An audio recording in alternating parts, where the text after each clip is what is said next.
I think it was about like 2004. Like I was still in high school, and by this point I had sold my Hyundai Elantra that I had mentioned in the other video, and I actually traded it in, and I got a Toyota Echo.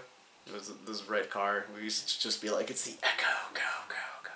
Yeah, I know we were lame, but that's what I used to drive, and it was pretty like fuel efficient car. Like for a gas engine, it used to get like 40 miles to the gallon. It was great for a high school kid. Mind you, gas back then was like, I don't know, maybe $1.50 for like premium. Like it was, or no, it must have been like $1.50 for regular. It was pretty cheap though. Like, you know, something that like a high school kid could easily afford. Um, so anyways, our buddy of ours, Scott, he had a green Mustang. I think it was a Mustang GT that his dad had bought him. And, you know, it was a six-cylinder car, but, you know, it's a high school kid with a Mustang. You know there's going to be speeding involved. So, one day, being, you know, very safe about it, mind you, Scott and I, we were doing about 110 down the highway, and we were headed over to Fun World to play some Dance Dance Revolution, because that's what we did back in the day.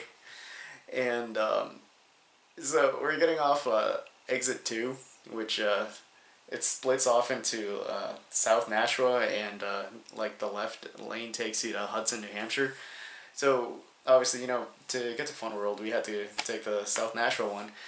And mind you, he's still doing like 110, like on this off exit, or this exit. And he realizes, hey, there's a stoplight at the end over there. Mind you, it's like, I don't know, like a half mile. So he slams on the brakes. And obviously my car couldn't like really keep up with his Mustang, because, you know, it's an economy car. I mean, it was quick like for an economy car, but like it didn't have quite the power to catch up with a Scott's Mustang. So we finally make it to you know, the exit, and Charles and I, we just see like this huge cloud of smoke, and we're like, what is going on? And like we smell it too. We're like, what? It smells like burnt tires. And so, you know, we're looking down at the exit, and we just see these 11s, and by 11s I mean just like skid marks, like all the way almost to the stoplight. Like they were about like, I don't know, a little over a quarter mile long. And obviously Scott's nowhere to be seen, so we're like, okay, we're like, what, we just, like, this must have just happened. Like, Charles and I were like, God, what's going on? So anyways, we finally catch up with Scott and Austin at Fun World, and Scott's like, hey, Charles Nelson, my car's running kind of weird. And we're like, well, what's wrong with it? And he's kind of like, I don't know, he's like, when I drive, it just kind of makes like a thud. We're like, a thud? And he's like, yeah. And so we look at his tires, and like they look normal for the most part, and we're like, well, just, you know, just drive it back and forth a little bit in the parking lot, and we'll see if we can like figure out like what's going on. So he starts like, you know, rolling back, and like everything seems normal until we hear like thunk, and then like it just rolls, and then thunk, and it does it again. We're like, what the hell? So we you know, like cell phones back in the, well, actually we didn't have cell phones back then, like, but luckily I had like a flashlight, so I go to my car and grab it, and we're like, we look at his tires, and come to find out, Scott's Mustang didn't have ABS, because, you know, the tires were like round, but at the bottom they were like flat. Like, it was just like round and then just like flat.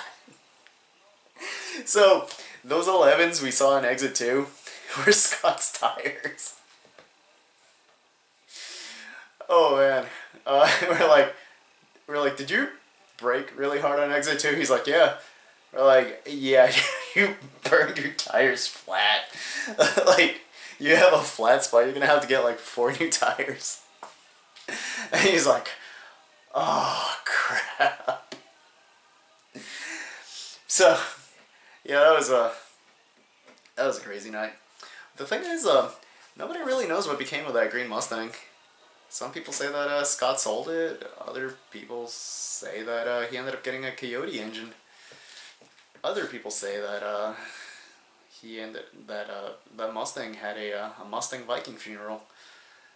And if you're wondering what a Viking Mustang funeral is, or rather a Mustang Viking funeral, it's basically where, you know, the Mustang has the most honorable death that a Mustang could want.